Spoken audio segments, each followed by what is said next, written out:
도쿄 외곽의 한 낡은 정비고에서 평생을 항공기와 함께해온 한 남자가 있습니다.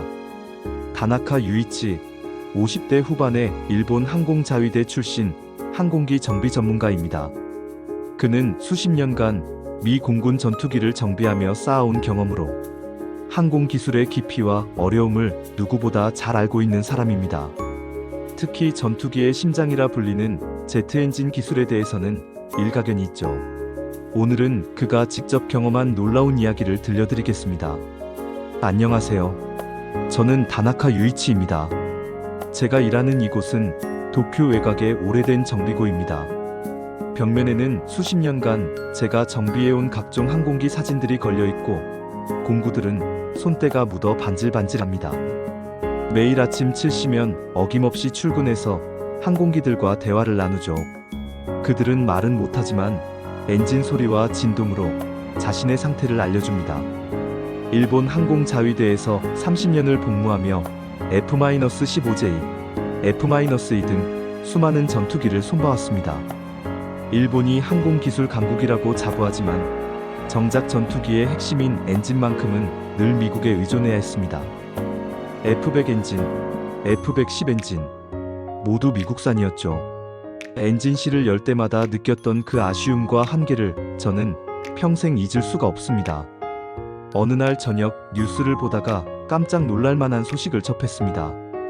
한국이 14년간 3조 3,500억 원을 투자해서 전투기용 제트 엔진을 자체 개발하겠다는 것이었습니다. 저는 그 순간 헛웃음이 나왔습니다. 전투기의 심장은 돈으로 살 수 있는 게 아니야. 제가 평생 경험해온 엔진 기술의 복잡함과 깊이를 생각하면 이는 무모한 도전으로밖에 보이지 않았습니다. 수십 년간 축적된 기술과 노하우, 그리고 수없이 반복된 시행착오 끝에 완성되는 것이 제트 엔진인데 과연 한국이 해낼 수 있을까 싶었습니다. 한국의 엔진 개발 프로젝트가 본격적으로 시작되자 일본 항공 커뮤니티는 냉소적인 반응으로 가득했습니다. 저 역시 그 의견에 동조했죠. 한국산 엔진은 아마추어의 장난감이나 마찬가지일 텐데. 온라인 포럼에 올라오는 글들을 보며 고개를 끄덕였습니다. 제가 정비해온 F-100 엔진 하나하나를 떠올려보면 그 정밀함과 완성도는 수십 년의 경험과 기술 축적의 결과물이었습니다. 엔진 개발이 얼마나 험난한 길인지 저는 몸소 체험했습니다. 엔진 하나에 들어가는 부품만 수만 개, 각각의 부품이 극한의 환경에서 완벽하게 작동해야 합니다. 섭씨 1600도의 고온, 엄청난 압력과 진동, 그리고 연료의 폭발적인 연소. 이 모든 것을 견뎌내는 엔진을 만든다는 것은 말 그대로 기적에 가까운 일입니다. 한국이 겪게 될 수많은 시행착오와 실패를 예측하며 저는 결국 포기하게 될 것이라고 확신했습니다. 하지만 동시에 묘한 불안감도 느꼈습니다. 일본도 이루지 못한 기술 자립을 꿈꾸는 한국의 모습에서 과거 일본이 서구 열강에 맞서 기술 발전을 이뤄냈던 그 시절의 모습이 겹쳐 보였기 때문입니다. 혹시 정말로 해내는 건 아닐까 하는 작은 의구심이 마음 한구석에 자리 잡기 시작했습니다. 시간이 흘러도 한국의 프로젝트는 예상과 달리 끈질기게 이어졌습니다. 중간중간 기술적 난관에 부딪혔다는 소식들이 들려왔지만 그들은 포기하지 않았습니다. 저는 한국 기술자들이 밤샘 연구를 거듭하며 문제를 해결해 나가는 모습을 담은 보도자료들을 유심히 지켜봤습니다.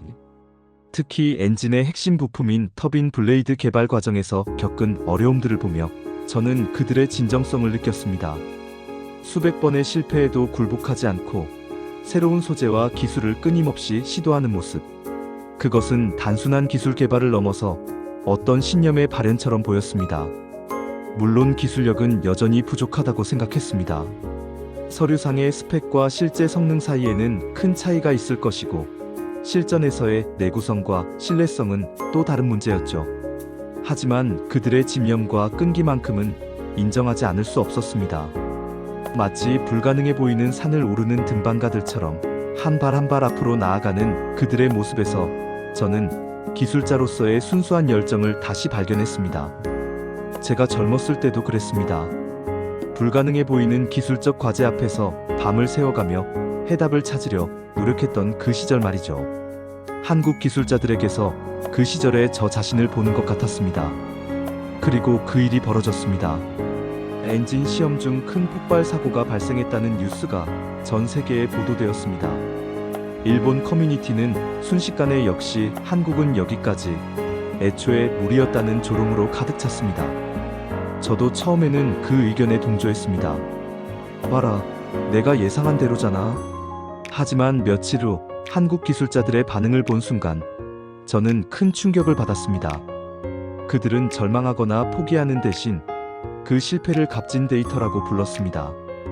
폭발 원인을 분석하고 실패에서 배운 교훈을 바탕으로 더 나은 설계를 만들어내겠다고 선언했습니다. 그 모습에서 저는 혼란을 느꼈습니다. 제가 젊은 시절 일본 기술 발전을 위해 노력했던 동료들의 모습이 겹쳐 보였기 때문입니다.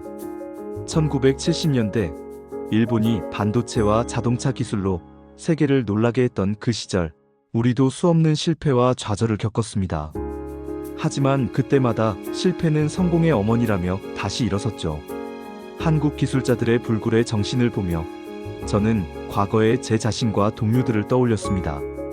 기술자의 진정한 가치는 실패하지 않는 것이 아니라 실패에서 배우고 다시 도전하는 용기에 있다는 것을 새삼 깨달았습니다.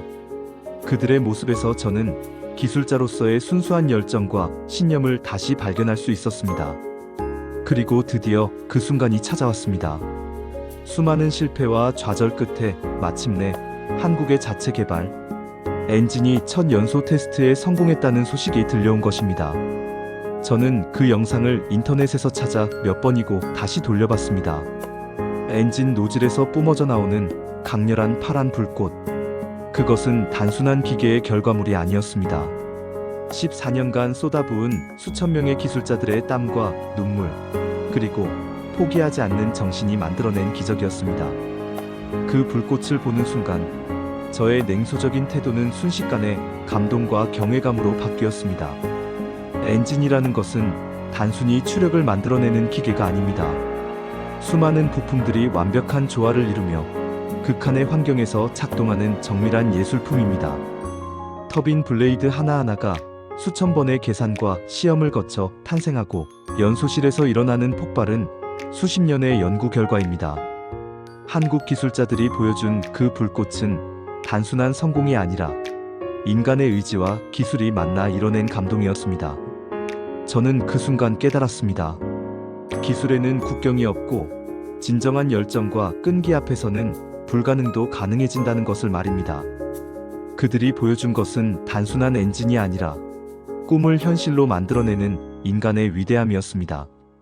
14년의 긴 여정이 흘렀습니다.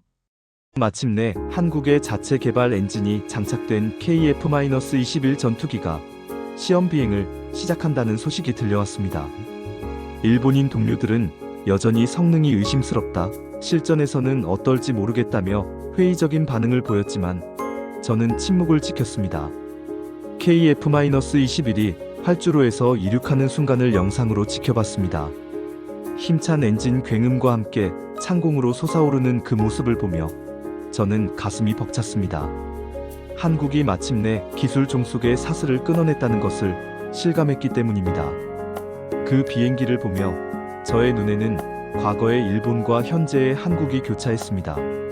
1960년대 일본이 미쓰비시 F-1 전투기를 개발할 때의 그 열정과 의지, 그리고 기술 자립에 대한 간절함. 한국이 보여준 것은 바로 그것이었습니다. 단순히 전투기를 만드는 것이 아니라 자주 국방과 기술 주권을 확립하겠다는 의지였죠. 하늘을 가르며 날아오르는 KF-21을 보며 저는 새로운 시대의 시작을 느꼈습니다. 아시아의 한 나라가 서구의 기술 독점을 깨뜨리고 스스로의 힘으로 하늘을 정복한 순간이었습니다. 그것은 단순한 기술적 성취를 넘어서 인간의 의지가 만들어낸 기적이었습니다. 한국의 엔진 개발 성공 소식은 일본 내에서도 큰 반향을 일으켰습니다. 그동안 한국을 얕보던 제 동료들도 놀라움을 금치 못했습니다. 정말 해낼 줄 몰랐다, 대단한 집념이다라는 반응들이 하나둘 나오기 시작했죠. 저는 이제 한국의 기술력을 인정하게 되었습니다. 아니, 인정을 넘어서 존경하게 되었다고 해야 맞을 것 같습니다.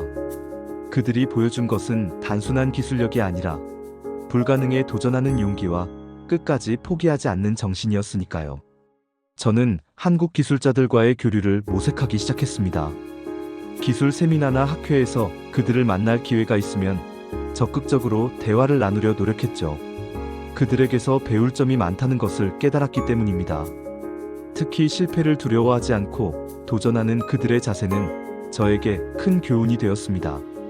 기술의 국경은 없다는 말을 되새기며 저는 한국의 성공이 아시아 항공 기술 발전의 새로운 동력이 되리라 믿게 되었습니다. 이제는 경쟁이 아니라 협력의 시대입니다.